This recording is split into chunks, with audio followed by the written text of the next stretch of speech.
tablets that aren't working.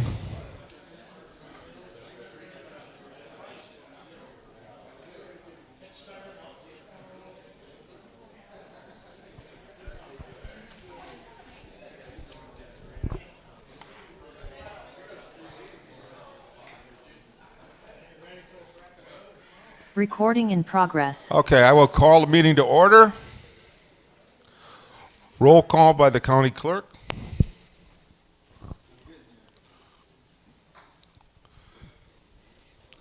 And if anybody's tablet isn't working, we'll do manual. So, Mr. Johns isn't working, but I can guarantee he's here.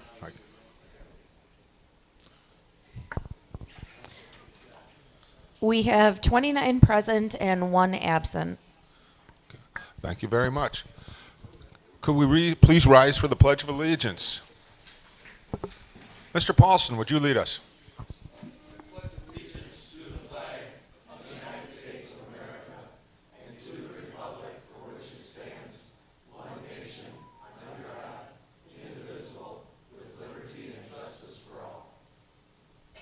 And we'll just take a moment of silence, think about your day, and being it's Valentine's Day, think about the ones you love.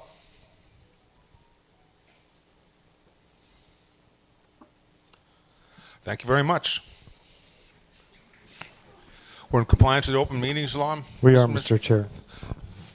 Thank you, Mr. Waymeyer. I will entertain a motion to approve the agenda.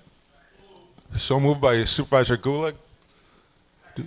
Second by Mr.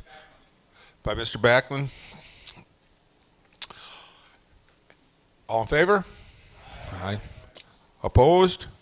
Hearing none, the agenda is approved. Approval of minutes, Mr. Winnicky. I would move approval of the January 10th, 2023 minutes with a small correction under special order of business. Change the supplemental information presented at the January 10th, 2022 meeting to 2023. Second with the corrections. Any other corrections, changes? Anybody else noticed? Seeing none, all in favor of approval of the minutes, say aye. Aye. Opposed? Hearing none, the minutes are approved. Communications. The first thing is notice of public hearing for planning and zoning, which will be Thursday, February 16th at 7 p.m. Then on page 3, you'll see appointments by the county board chair. Page 4 has the county board meeting fee report. Page 14 has the budget calendar. And then on a green colored sheet of paper, you should find your treasurer's monthly report. Thank you. Thank you very much, Madam Clerk. Takes us to public comment. Is there any public comment tonight concerning anything on the agenda?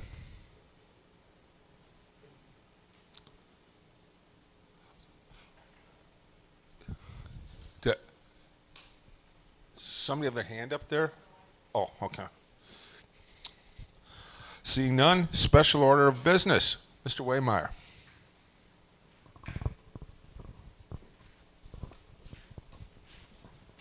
Thank you, sir.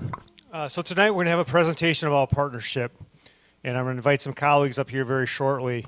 But I did ask permission from the chair to talk about a few things before we actually got to that. We're very lucky with the partner we're going to talk about tonight, and that's the Greater Watertown Health Foundation. And it dawned on me a few weeks ago that not everybody in this room knows who they are. They know the face Tina Crave and some of the other staff that we work with almost daily now, it feels like.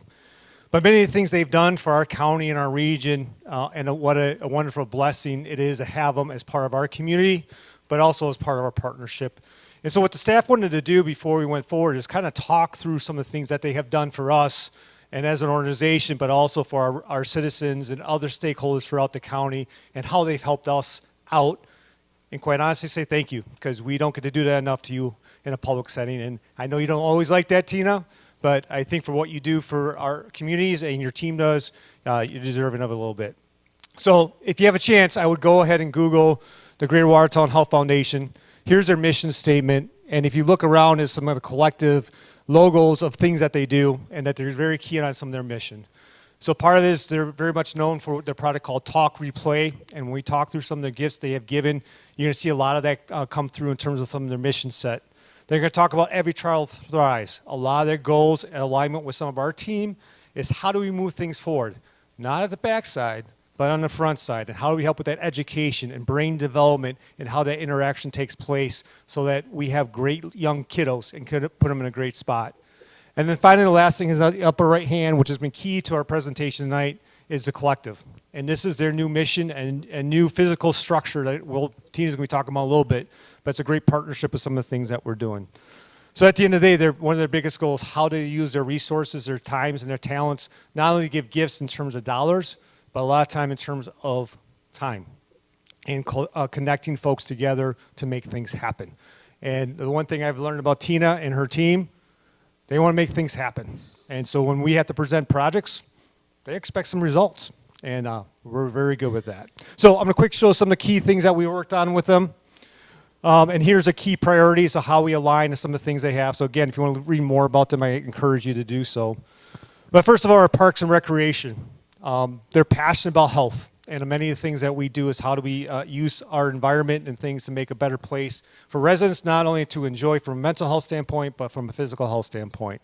So a couple things they have done for us. Currently, Kevin and his team are working with the foundation, and they're doing a technology update.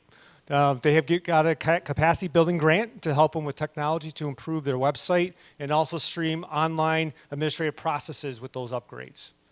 They have funded a learning trail on the Glacial River Bike Trail Connector System. If it wasn't for them, I don't know if we had phase one of the interurban. The engineer's estimate was under what it came in at, and they graciously not only gave us $100,000, I think was the initial grant. They came back and said, we'll make sure it's $200,000 so we can make a go forward. So a pretty generous donation.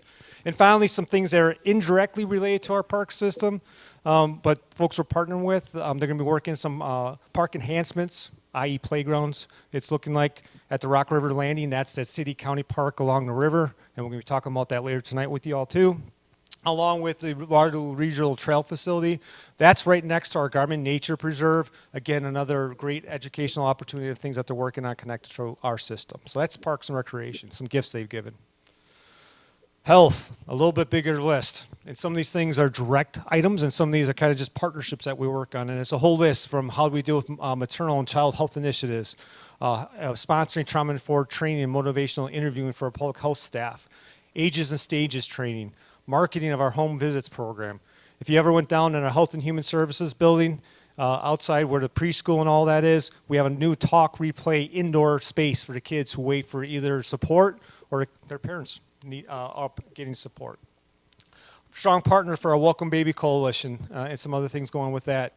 Training staff on providing parents as teachers curriculum. And then some of the other things at our broader scale. They were great participants in the community health assessment with not only our health department, but also the Dodge County and Watertown Health Departments, our human services team, and also many of our regional medical systems. They were one of the key partners with us in Fort Healthcare and some others for the Rock River Community Clinic development, specifically to get the FQHC, or Federally Qualified Healthcare Clinic status. They were huge with a lot of gifts to help make that happen. And they continue to be partner in our Rock River Health Care Administration, or Care Network. The goal of this network is to tie many folks together to find the best way to provide service in the county. So we're part of that, the admin team, health team, HS, hospital system, Rainbow Hospice, and a few other partners as well. So that's what they do for our health. Human services, again, talk, read, and play. And this is more about even visiting to our communities and how they engage case managers. They use a touch point training available to our community partners. I double tap here a little bit, the talk, read, play space that they maximize for their team. They supported our Behavioral to 3 program to get infant mental health endorsements of our providers. We're the first county in the state to get these endorsements, and is a key thing in looking ahead to the future. Huge supporter of our development of a community response program, specifically for our child and family division. They also helped with helping fund 2 school-based psychotherapists. This was done a few years ago coming out of COVID. We recognized the mental health needs with our kids in the schools and how to interact with our schools, and they help provide the funding so we can make that happen. They also helped with funding for a Watertown-based psychotherapist, and then a couple of you saw the newspapers from up in Watertown or social media posts. They talked about our new staff member that's embedded with the police department. They help fund that. We also have done that model with, not necessarily with the full funding, but we have an embedded mental health person with the Sheriff's Department and Fort Atkinson as well, so it's a model that we're trying to move forward. And finally, as you'll learn a little bit later, they're also giving us a space in their new collective. What this does is allow us to have a crisis management team up in Watertown to help serve quicker the folks who need it the most. And then finally, our community and economic development. So they've been a great board member on our Thrive, which is our 501c3 nonprofit public-private partnership. They've always been engaged in that process. They actually this last year sponsored our strategic planning workshop where we re-imaged where we had with that organization. So that took care of the planner, some overnight stays, things like that. And then working a lot on housing. So they help partner with the Heartland Housing Initiative. This is a joint grant with WEDC, the Wisconsin Economic Development Corporation, the counties, Dodge and Jefferson, and the foundation. In essence, we're taking some of those consulting services and using grants for our community so they're ready for housing. We call it the housing journey right now, but we've been doing a lot of research together to look at the best tools of Jefferson County to move housing forward. It's a need, and if you look at some of the recent announcements, it's even more critical. So we're preparing for a fund development with a housing summit that's going to take place on May 18th, and then finally is childcare.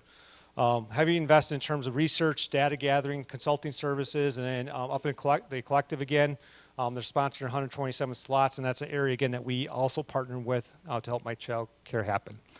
So I just want to highlight, that's a quick snapshot of things they have done over the last several years for us. But what we appreciate is they encourage us to be innovative. They encourage us to collaborate, and they encourage us to find results to solve problems.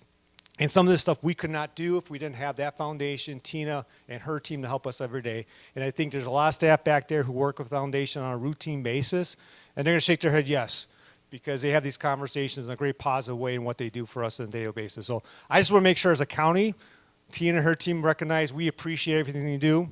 We talk a lot of big things to make things better, but I also want to make sure we always talk about the foundation and the budget sometimes, but we've never put it all together. And really, if you look at this is a huge body of work. So, Tina, on behalf of the county, I just want to say thank you for what you've done in partnerships and the gifts you've given us and let things go forward. So with that being said, if Tina and Brent can come up for our next presentation and say thank you.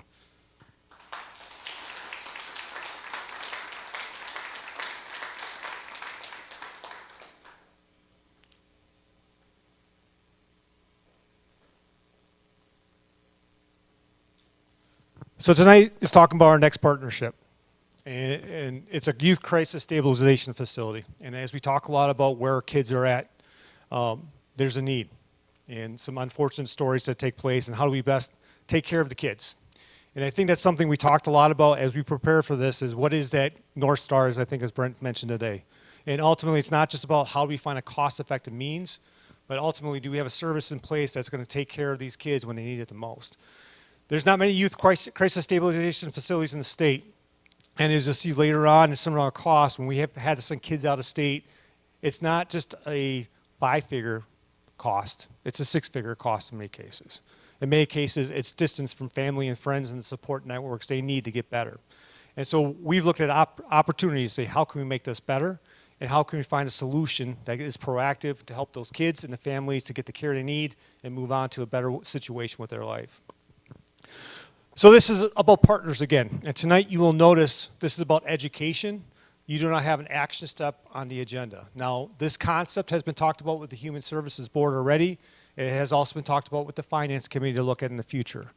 But there's a lot of partners. There's a lot of moving pieces. So we want to make sure there's a general education of the board in case there's questions. Take time to reflect with the intention in the March meeting that there'll be potential action to move this forward. So there's 4 main partners that we have basically identified in this process.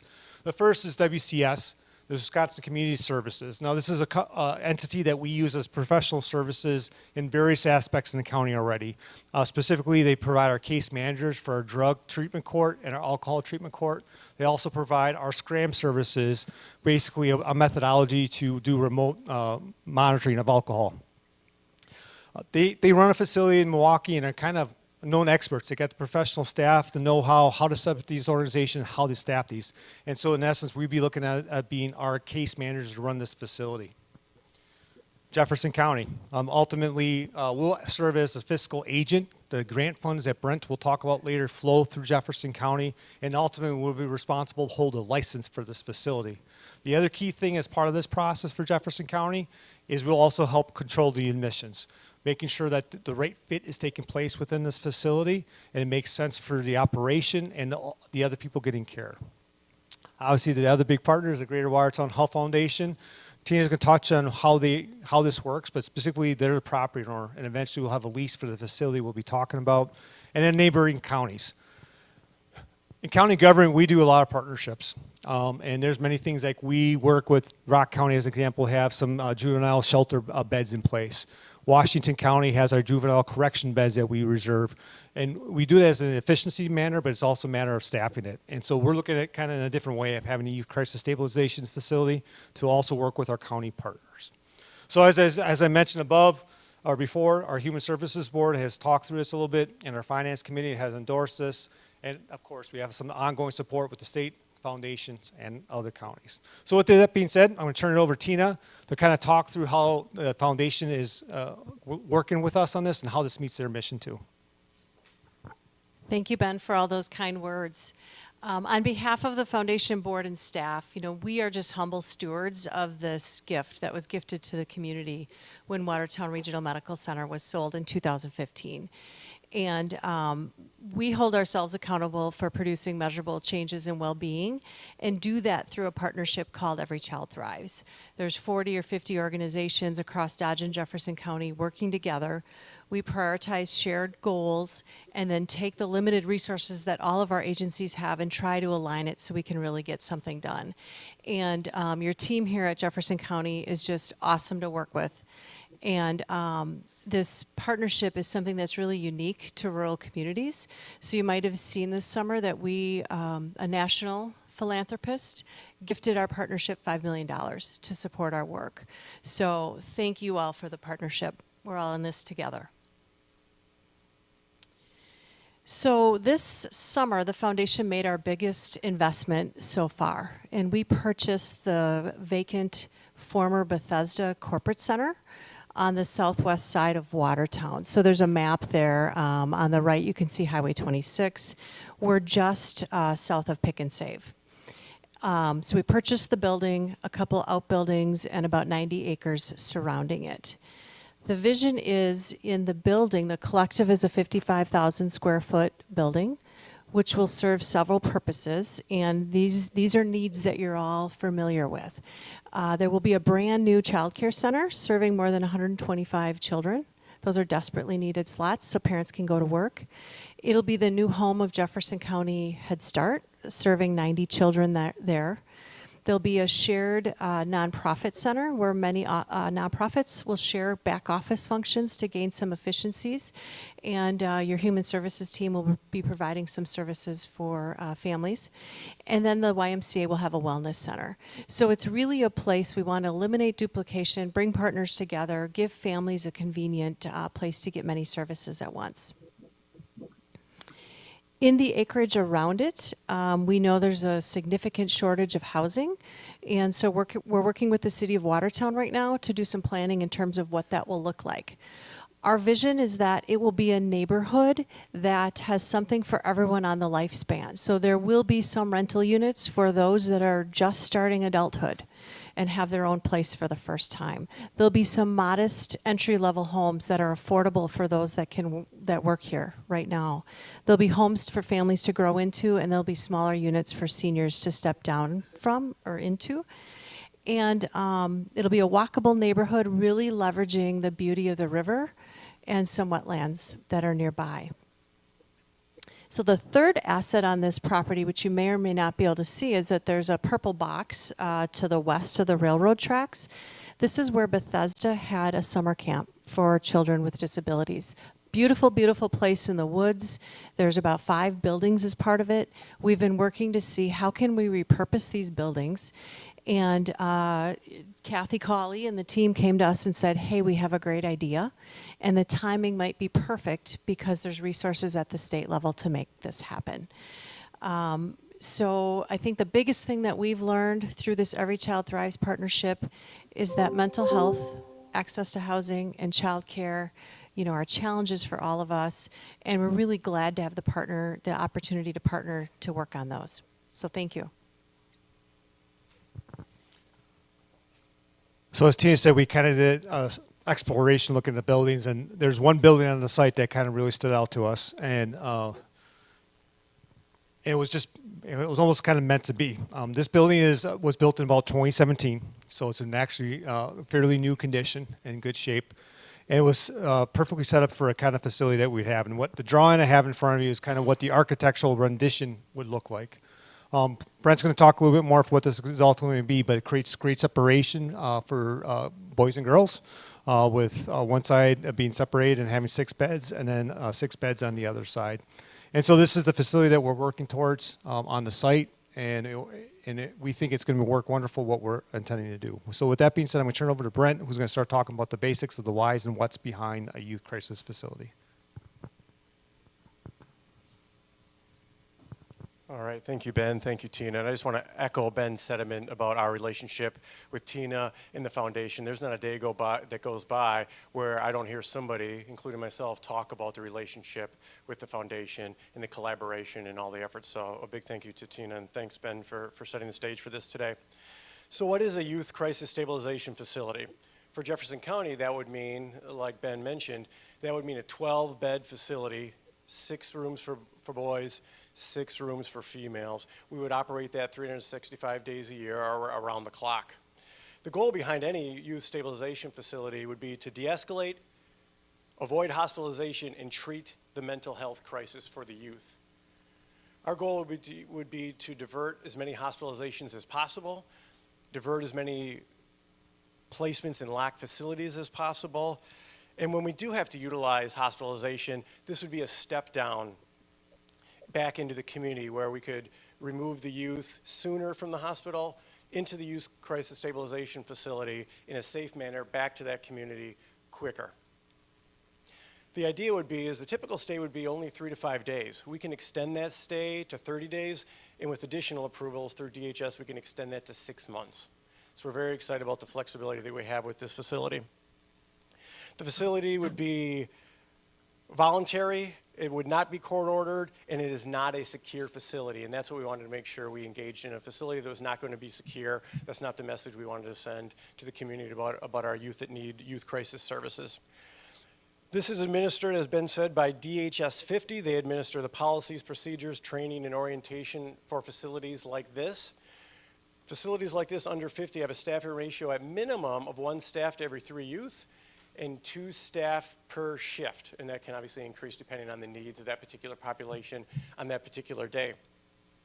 As Ben also mentioned, right now there's limited access in the state of Wisconsin for youth crisis stabilization facilities, so DHS has a large appetite to make this work, and through the partnership with DHS, through the partnership with the foundation, through the trust that we've built with DHS, they were willing to come to the table as this opportunity kind of met the work with foundation and the work of Jefferson County Human Services, along with the fiscal resources that we're going to talk about in a second.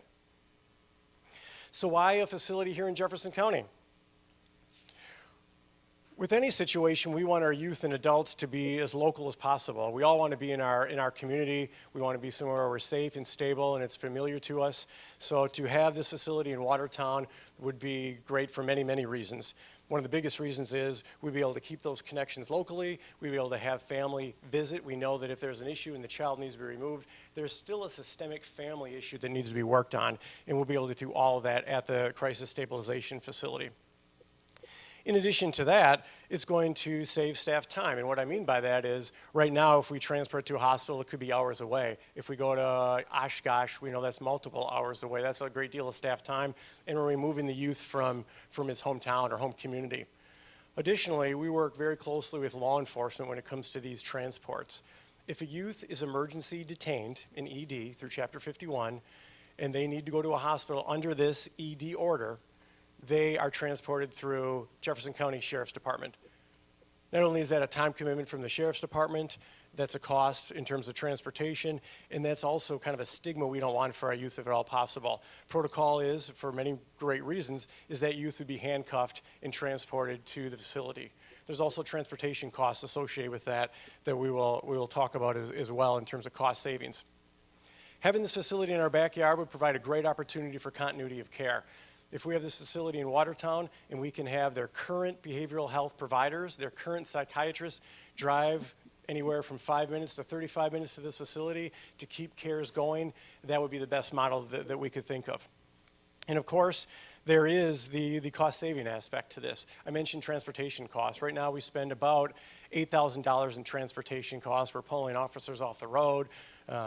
We are having our staff commute then to Oshkosh, for example, our locked facility that is used, in addition to the fact that we're pulling these kids again out of their own community.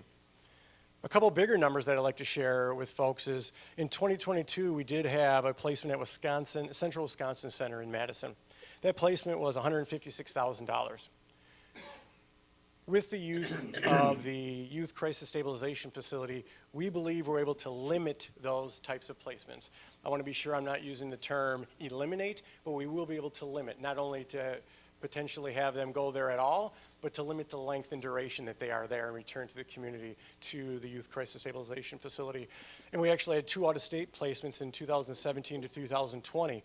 One was for $144,000, the other was for $200,000, and we do believe strongly if we could have had a bed at one of the open youth crisis stabilization facilities around the state, the one youth, a female, would have never went to the state of Tennessee. But because there were not any bed openings, that's what we were forced to do. So what care will be provided when they're at the facility? Immediately upon arrival, we will do an intake and assessment. We'll begin treatment planning with youth immediately, and we'll begin to unveil kind of our toolbox of therapies: cognitive behavior therapy, solution-focused therapy, and the biggest one we're most proud of is DBT, or dialectical behavior therapy. That is really the most researched option to deal with suicidality that is known at this time. The facility would incorporate that from day one, and as Ben mentioned, WCS is in the business as we speak. All their staff are trained in that therapy as well. We'll continually do a risk assessment and safety planning. Is this youth ready to go home? What is needed to continue their safety if they do go home? We'll have a school component. We'll provide medication management. And again, we'll have family interaction available right on site. An additional thing that we're going to do at our facilities, we'll have a team meeting within 24 hours that would include parents, guardians, school could be invited, as well as all the providers to talk about what led to this situation and how are we going to kind of get out the other side. So we're excited about that as well. And then funding source. Ben talked about our North Star. So at the end of the day, we always talk about the fact that we want to do what is best regardless. And in the same breath, we know finances matter, and we take that very seriously. So we do have a number of funding sources lined up through DHS, and it's through that relationship that we got to this point. And I will say also, it's through Kathy Cawley, our former director's vision that allowed us to get to this point where we are at today. The first source is a pot of $800,000. It expires in February of 2024, and that will cover startup costs and staffings. So we just got that extended to February 2024. The next pot of money is about $578,000. That does expire here at the end of June this year, and that's going to pay for architect costs, construction, and remodeling, as well as some kind of supplies, if you will. Those two have been guaranteed from DHS that if this passes approval and if we're to the point of beginning to open our doors, we have the availability at these 2 pots of money. The third pot of money is a grant. That's a Youth Crisis Services Facility Program Revenue Grant for facilities just like this. That money is to be spent for operational expenses moving forward. We have applied for that grant. We think we have a strong bid. We'll hear February 28th on how that turns out. That's about $498,000 the first year. What's a possibility is there will be a second and a third year award for equal amounts. If there's less applications across the state, that $1.5 million could also increase. So that's great news right there. Moving down the line, how do we stay sustainable long term? A model that's used across the state of Wisconsin is to incorporate a daily bed rate. Ben mentioned that we pay a daily bed rate in Rock County to make sure that we have a juvenile that can't go home and we don't want to go to a facility and they don't need to be in a facility such as a youth crisis situation. We have them go to Rock County and we pay a daily rate for that all year round. We have one county that's willing to pay us for this much needed service for a bed 365 days a year, whether they need it or not, because they want to have it available. So that's one option. We have 4 letters of interest that we submitted with our grant from neighboring counties. That includes Walworth, Dodge, Rock, and Waukesha. So they are interested in joining us in this endeavor. At this point, there will be 0 county monies invested in this project through the help of the foundation and through these pots of money that we just talked about. To put this in perspective, once we get up and running, our annual budget will be about $1.4 million. We're able to recoup that money if we only have half of our beds filled. So if we have a daily rate of $666 with half our beds filled, year-round, we'll be able to meet that. That's without additional help from DHS. So we feel very confident in where we're at right now. The other funding source I actually came up with the Human Services Board was MA. It's a small amount, but it's roughly about $105 on a daily rate that would also be paid for with the counties having to make up the difference of residents. So that's our Youth Crisis Center Stabilization Facility 101, trying to get the main things out there we've been working on for, 6-8 months now, almost. And so our next step is really we're to a point ready to move this forward. Obviously, we have some grants in place. We're prepping for licensing. And so next month, the intention is to bring forward 5 main action steps in a resolution. So first is going to authorize us into a lease with the Greater Watertown Health Foundation for that building. The second is going to be authorize a contract with WCS for a professional services contract for purposes of managing and providing services at the facility. The third is we give some flexibility to the Human Services team to authorize contracts with other counties for utilization of it and set daily rates. Fourth, we will have a formal budget amendment. As we have these grants coming in, these new revenue streams, we also have those appropriations going out. And so following our statutory responsibilities, we will set up a separate thing to increase that appropriation. We also will set up a specific business unit. So like Human Services, we have many of these things in a kind of basically segregated accounts. Our intentions is the same too, so we can make sure as we look at the expenditures and revenues that they equal out. And finally is ultimately applying for the licensure, move that forward. So with that being said, Mr. Chair, we're open to any questions that any folks might have. The intention is the final resolution will go back to the Finance Committee on March 8th. Where these will be served as a formal budget amendment process as well. Questions from the board? Mr. Morris. What's the source of that $498,000 grant?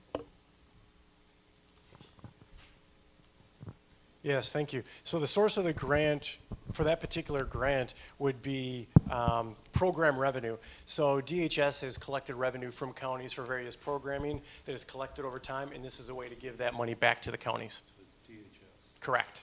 Correct. Ms. Terrell Heights.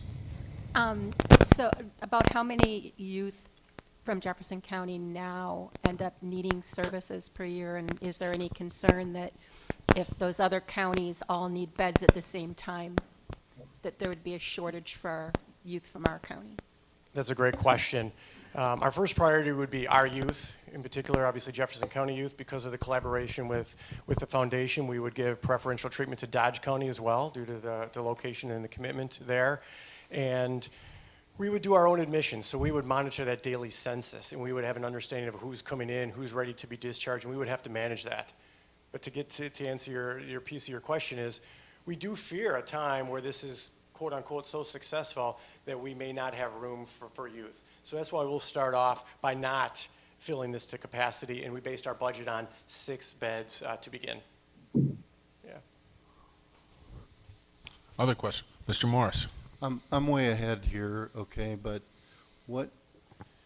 you would have a plan for transitioning somebody out of the facility too, correct? Correct.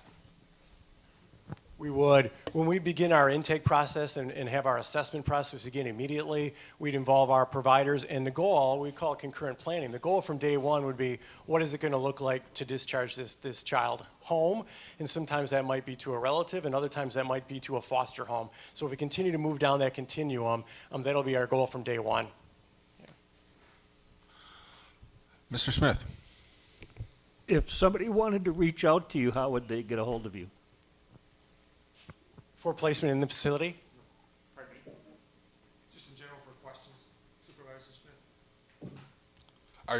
Are you asking for questions for Brent or for a person that wants to get into the facility? Group, if somebody was interested in reaching out to your group, how would they get a hold of you, or a phone number or something? Sure, I'm sorry that I misunderstood. They can certainly call me directly, and my direct line is 920-674-8148. Thank you. Mr. Brockler? Do you have a projected start or opening? So we're hoping basically for the summer is our goal. The drawings we showed you was from the architects, and so how this is doing is the property owner will be responsible for those improvements, but we can then reimburse them through the funding grants. So they'll be working as they're working in a collective right now. There's economies of scales, and they can use the same contractors potentially to help on that side as well. So that's hopefully to be finalized. They're using Moss Brothers as well to help with that project. So the goal is hopefully by the summer we can get the first 6 kids in there and start the process going forward. So all pending your all approval next month, but a lot of wheels are in motion to keep things moving going forward. Ms. Martin? Ms. Martin? How long is the process expected to take for the licensure requirement to be obtained? Thank you. Yeah, great question. We've already had preliminary conversations with DHS. We've talked to the surveyor about how we can get them on site as soon as we have this remodel in motion. So we're hoping to, again, not to overuse the word, but concurrently move through this process to hit the summer mark that Ben talked about. And I think part of it is they recognize their funding and their investment in this process too, so they have a vested interest from the state process to help with the licensing and to move a little bit quicker. Somebody else had their hand up first before. Mr. Backlund? So I got a question. Is there a plan for like a phase 2, phase 3? I just see. Legislators, we had the same conversations about how could we look at this for the future too. So do we specifically have a phase 2, phase 3 right now? No, we do not. There's property nearby. Questions also become where else do we maybe look where sites might need to be. We're also looking at the model. We talked a lot about the funding sources, but we call it a commission model. So we belong to a group called the Marsh Health Alliance. It's kind of out of Dodge County. That's kind of where our quote-unquote nursing home is now. We reserve beds, and that's a group of counties who went together on that as well. Same kind of model that we're kind of looking at as well. So short answer is no, we don't have that plan. Second thing is we got to continue to work collectively with many partners to look at what the needs are for our communities and move that forward. Mr. Morris? I have 2 questions. So Tina, what will, other than being the property owner, are you moving there? Is that where your new offices will be located? Yeah, our new offices will be in that, the collective, the office building. So we'll be right there on campus. And then is WCS moving or expanding? So WCS main office is actually out in Milwaukee. They have branch offices throughout. But then these folks would basically be on site based on our contract. So example is Expanding. they're expanding to meet the need of the contract. So example for the drug treatment and alcohol treatment court, those are full-time staff and they work in our courthouse. This would be a similar situation. Any other? Supervisor Johns? Does this model look like something that the other counties that are around Jefferson County may want to duplicate, as opposed to expanding what we would be doing right here? I think it's a model that could work. I think everyone has to look at the demands and the funding available. As I said, many of these things we do partners with counties on various facets, and the main thing is because they're specialized, there's professional staff, and there's cost. So could they duplicate? Absolutely. It's just a matter of trying to figure out that demand and the cost related to that staff. Yeah. Other questions? Any other questions? Oh, Yeah, so Mark Rose. will this kind of operate like Rogers does? Or is competitive, or, I mean, will there be, some children that, where their parents' insurance will be covering the cost, of the bed? I'm just asking. Sure, sure. So for this facility, like Ben mentioned, medical assistance is what is utilized if folks have medical assistance. If not, we help them obtain that. So we may work with Rogers hand in hand, where we may take a youth of theirs into our facility and get them ready to get closer to home. So that would be probably the relationship. Like a step down from Rogers. Absolutely, exactly right. Other questions? Other questions? Well, So I just encourage, if you have questions, reach out to Brent, myself, or Tina. We'll be happy to help out with that. Just keep in mind, the next date is March 8th for our Finance Committee. If there's additional questions that come up between now and then ultimately March 14th, our goal is to bring this back to the county board, assuming approval from the Finance Committee, the final resolution. So thank you for your time. Thank you for your time, Tina and Brent, and go from there. thank you very much for that presentation. And before we move on to our next committee reports, resolutions, and ordinances, I'd just like to thank and recognize Representative Barbara Dietrich in the back of the room. Thank you very much for attending our meeting and seeing how our county operates. Appreciate it. Okay, committee reports, resolutions, and ordinances. Board of Health. Ms. Turnville Heights, ordinance.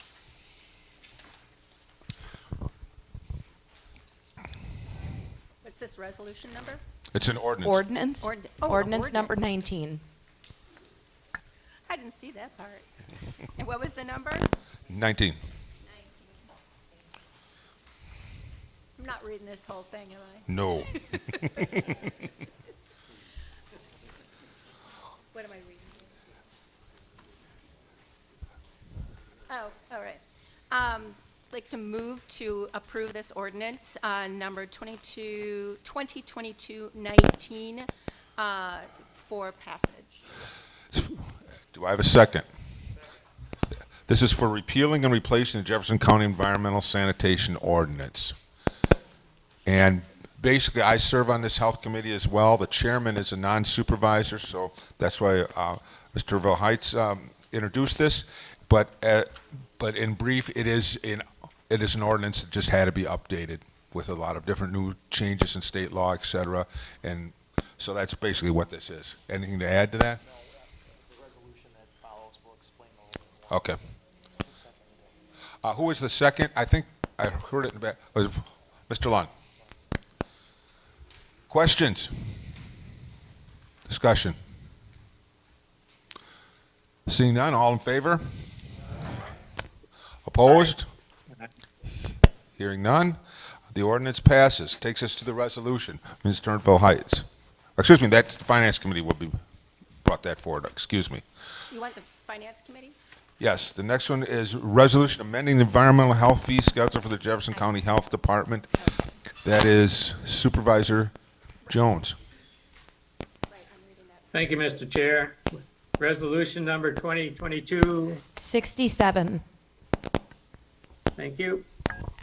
The Jefferson County Health Department desires to incorporate and adjust fees in its environmental health fee schedule to include those fees in the Wisconsin Food Code fee schedule established by the Department of Agriculture, Trade, and Consumer Protection to align licensed categories with those of the Department of Agriculture, Trade, and Consumer Protection. The Jefferson County Health Department is an agent of the Department of Agriculture, Trade, and Consumer Protection, and by contract is required to have licensing fees set forth by the Wisconsin Food Code. This fee schedule will update the existing Jefferson County fee schedule by adding additional fee categories to reflect the accurate license levels that match those established by the state of Wisconsin. This resolution amends the existing fee schedule adopted by Jefferson County Board of Supervisors in the 2023 budget. The Finance Committee considered the resolution on February 1, 2023, and recommended forwarding to the Jefferson County Board of Supervisors for adoption by a vote of 5-0. Fiscal note, this is a budget amendment. County board approval requires a 2/3 vote of the entire membership of the county board, 20 votes of the 30-member county board. Mr. Chair, I move for passage of this Moved by resolution. Supervisor Jones, seconded by Supervisor Paulson. Questions, discussions? Seeing none, we'll take a roll call vote.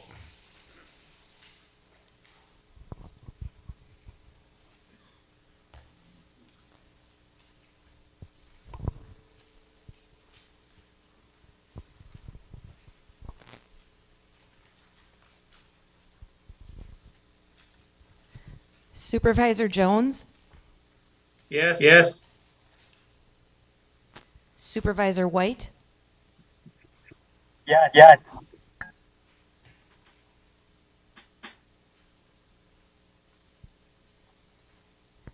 we have 29 yes, 0 no, and 1 absent. Which takes us to item B from Finance Committee, resolution authorizing the redemption of the county's general obligation county buildings bonds, Series 2013A, dated December 30th, 2013. Mr. Jones. Resolution number 2268. Jefferson County issues debt to finance large capital projects when necessary. In 2013, the county issued the first of these three-part financing packages for the construction of its highway facility and two new highway satellite facilities located along I-94. As part of the ongoing oversight of Jefferson County finances, the county worked routinely with elders as financial consultants to manage its debt. Because the county does not issue debt often, there has been limited abilities to redeem a debt early. In reviewing the year-end results from fiscal years 2021 and 2022, it was identified that the Series 2013 A bonds would be callable on April 1, 2023. And further, the structure of this debt has higher interest rates in the last 10 years of its amortization schedule versus other debt the county currently has outstanding.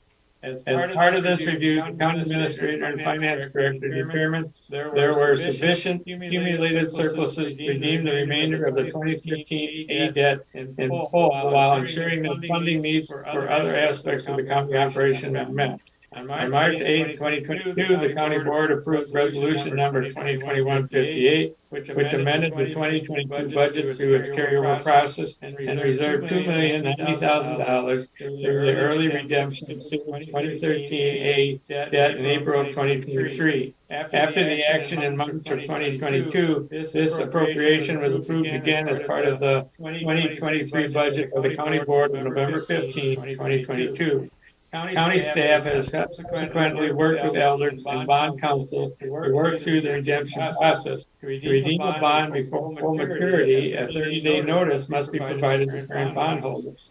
County staff reviewed the current fiscal position of the county and are continuing to recommend the early redemption of this debt. This resolution was presented to the Finance Committee on February 1, 2023, and was recommended to move forward to the full county board on a 5-0 vote. This action will save the county approximately $475,175 in interest costs over the next 10 years. Fiscal note. Funds for the early redemption of the 2013 A general obligation bonds have been appropriated in the 2023 budget as a transfer out of the general fund to the debt service fund in the amount of $2,090,000. Therefore, no budget adjustment is necessary to execute this resolution. Passage of this resolution authorizes the use of existing accumulated surpluses to redeem the remaining principal obligations of this bond, eliminating the need to levy property tax for this principal, and also saves the taxpayer of Jefferson County $475,175 of interest costs over the next 10 years. Mr. Chair, I move for passage of this resolution. Moved by Mr. Jones, seconded by Mr. Johns. Questions? Mr. Morris. Just in the beginning, it said first of a three-part financing package. So is this the first and there are two more, or is this completed? No. So when we issued the debt for the highway facility and the satellite shops, we did a series in 2013, 2014, 2015. And so that, when we say 3 series, that was the 3 series So I'm this referring is to. just for that first. That's the first one of them, yes. Any other questions? Discussion? Seeing none, all in favor, say aye. Aye. Opposed? Aye. One opposed, oh, was that a, that was an aye, okay. Just a late aye, okay. Passes unanimously. Takes us to item 12, Human Resource Committee, resolution funding a limited term position, intern position in the Planning and Zoning Department. Mr. Brogler, excuse me. Resolution number 2022-69. The Wisconsin Department of Military Affairs Office of Emergency Communication accepted applications to provide a fiscal year 2023 Next Gen 911 Geographic Information System grant funding opportunity. The NG 911 GIS grant program is intended to provide funding to county land information offices for data creation, preparation, and remediation activities necessary for enabling NG 911. The NG 911 grant will fund a currently unfunded intern position in the Land Information Office within the Planning and Zoning Department on a limited term basis not to extend beyond the December 31st, 2023. The intern will work with the county's GIS data to align the county's current addressing and road data with the state's GN 911 data standards that were previously published. The intern position will perform data cleanup, quality control, and data conversion while under the supervision of the County GIS Specialist 3. This will be a multi-step process which will begin with converting the county's data into the NG 911 data format and transition to data entry, maintenance, and implementation. The GIS data maintained by the Land Information Office is then provided to and used by the Sheriff's Office dispatching system. This resolution requesting the funding of an intern position in the Land Information Office of Planning and Zoning and Planning Department on a limited term basis reviewed by the Human Resource Committee on January 17, 2023. The Human Resource Committee recommended forwarding this resolution to the County Board to accept the funding from the NG 911 GIS grant program to fund a currently unfunded student intern position in the Planning and Zoning Department on a limited term basis. Fiscal note. The Planning and Zoning Department has currently budgeted $5,000 to be applied to the 20% cash match required for this NG 911 grant, allowing the acceptance of up to $25,000. This will fund up to 2 semesters for a student intern, necessary technology, and equipment. No additional tax levy is required for this position. Because this is a position change, this resolution is a budget amendment.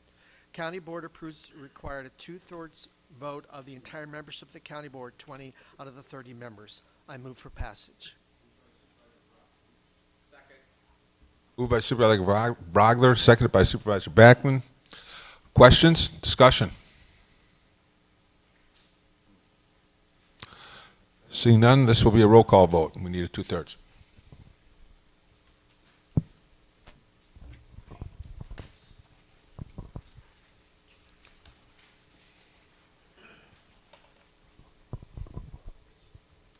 Supervisor Jones? Yes. Yes. Supervisor White? Yes. Okay, we have 29 yes, 0 no, 1 absent. Thank you. The resolution passes unanimously. Takes us to item 13, Human Services Board, proclamation proclaiming the month of April 2023 as Child Abuse and Neglect Prevention Month. Supervisor Jones. Proclamation 2022. 2. 2? Yes. Thank you. Whereas child abuse and neglect is a complex and ongoing problem in our society affecting many children of Jefferson County, and whereas every child is entitled to be loved, cared for, nurtured, feel secure, and be free from verbal, sexual, emotional, physical abuse and neglect, and whereas it is the responsibility of every adult who comes in contact with a child to protect the child's inalienable right to a safe and nurturing childhood, and whereas Jefferson County has many dedicated individuals and organizations who work daily to counter problem of child maltreatment and to help parents obtain the assistance they need. And whereas our community is stronger when all citizens become aware of child maltreatment prevention and become involved in supporting parents to raise their children in a safe and nurturing environment. And whereas effective child abuse prevention programs succeed because of partnerships among families, social service agencies, schools, religious and civic organizations, law enforcement agencies, and the business community. And whereas the Human Service Board at its February 14, 2023 meeting unanimously voted to forward this proclamation to the County Board of Supervisors for adoption. Now therefore be it resolved that the Jefferson County Board of Supervisors hereby proclaims the month of April 2023 to be the Child Abuse and Neglect Prevention Month. Fiscal note, adoption of this proclamation will not have any fiscal impact to the county other than the expenditure of staff time. Promotional materials will be done by outside private donations. Mr. Chair, I move for passage of this proclamation. Moved by Mr. Jones, second by Mr. Morris. Questions? Discussion? All in favor?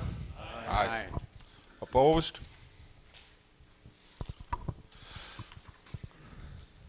Takes us to item 14, Parks Committee, resolution authorizing motorized recreation grant application to fund Jefferson County Snowmobile Trail Aid Program. Supervisor Christensen.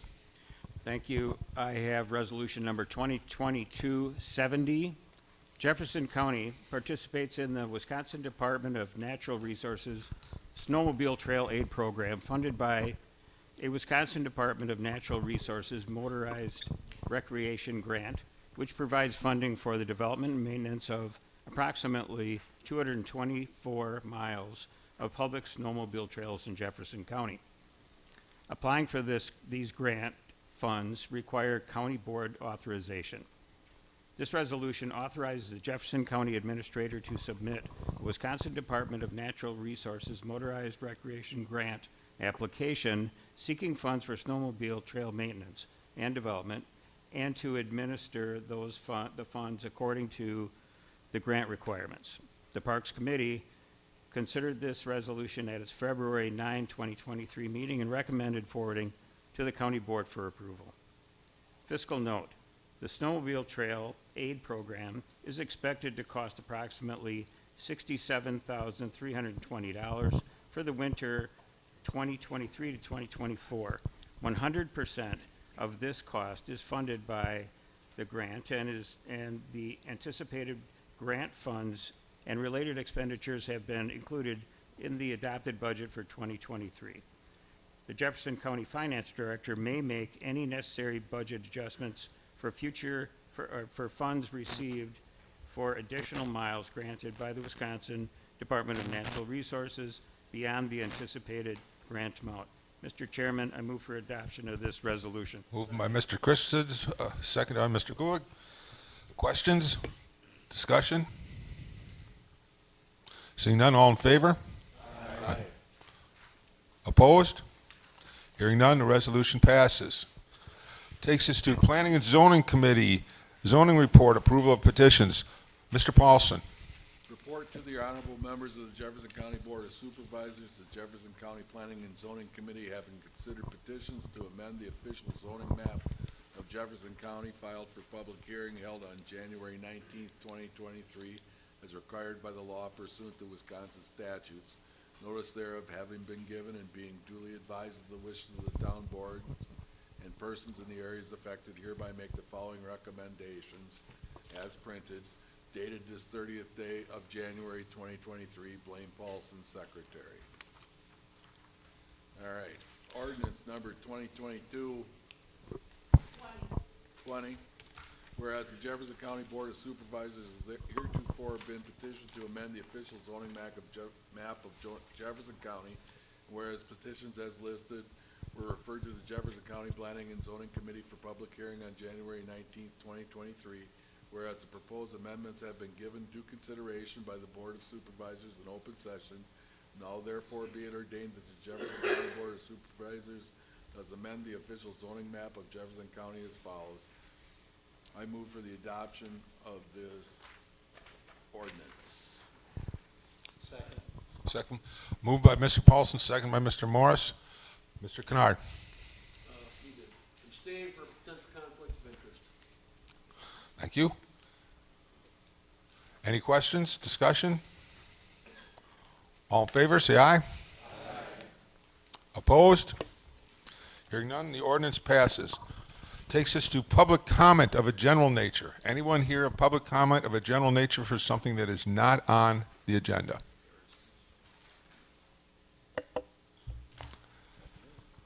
Seeing none, we will move to item 16, appointments by the county board chair. By virtue of the authority vested in me under section 59.54, parent 8, I request the confirmation of following appointments. Mark Gross, exonate to the Jefferson County Economic Development Consortium, the JDEDC, for a 3-year term ending April 30th, 2026. So moved. Moved by Mr. Morris, second by Mr. Brogler. Questions, discussion? All in favor? Aye. Opposed? Hearing none. Mr. Waymire. Thank you, Mr. Chair. By virtue of the authority vested in me in under section 59.18, parent 2, parent C of the Wisconsin statutes, I respectfully request confirmation of the following appointment. Ms. Joanne Larson of Fort Atkinson, Wisconsin, the Zoning Board of Adjustment to fill an unexpired term ending July 1st, 2025. Respectfully request confirmation of this appointment. So moved. So moved by Mr. Morris. Do I have a second? Second by Mr. Johns. Questions, discussion? All in favor of this appointment, say aye. Opposed? Hearing none, the appointment passes. We'll move to item 18, which is convene in closed session. There'll be a brief pause here because with folks that are on Zoom that are observing the meeting, we will have they will have to be put in a what do we call it? A waiting room for the closed session. So to go into closed session, first of all, I need a motion to go into closed session. Mr. Winnicky? A second from Mr. Morris. All in favor of going into closed sessions? Oh, wait, we have to take a roll call vote of that. That has to be a roll call vote. My mistake, sir. So roll call vote, please. She's getting it ready.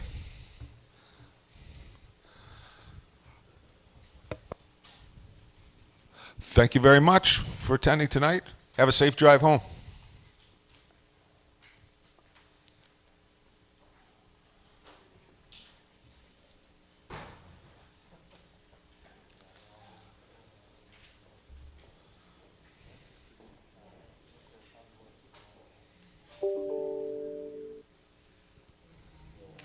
Okay, you can go ahead and vote.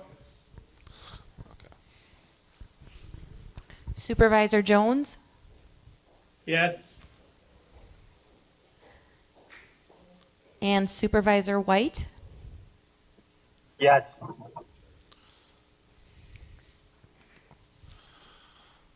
Okay. As soon as get clearance from Mr. Waymire that we're set. Supervisor Kennard,